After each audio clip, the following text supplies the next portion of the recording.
లోకేష్ గారు ఏం మాట్లాడుతుందంటే మిగులు జలాలు ఇవాళ సముద్రంలో కలుస్తున్నాయి మీకు కనబడతలేదా అని మాట్లాడుతున్నాడు. నేను అడుగుతా ఉన్నా లోకేష్ గారిని, ఇవాళ అసలు సాగునీటి జలాలపైన లోకేష్ది అవగాహన లోపం, ఆయన అవగాహన లేకుండా మాట్లాడుతూ ఉన్నాడు. ఇన్ఫ్యాక్ట్ ఆయన ఒక యంగ్స్టర్.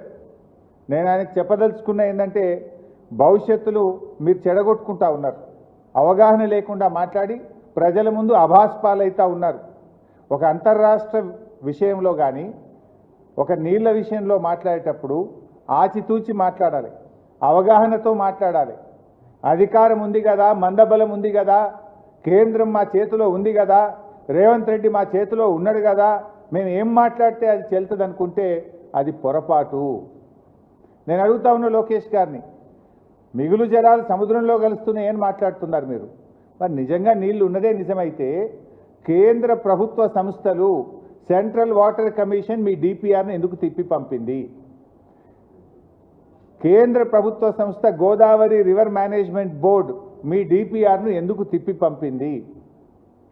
కేంద్ర ప్రభుత్వ ఆధ్వర్యంలో ఉన్న పోలవరం ప్రాజెక్ట్ అథారిటీ మీ గోదావరి బనకచెర్ల డిపిఆర్ను ఎందుకు తిరస్కరించింది?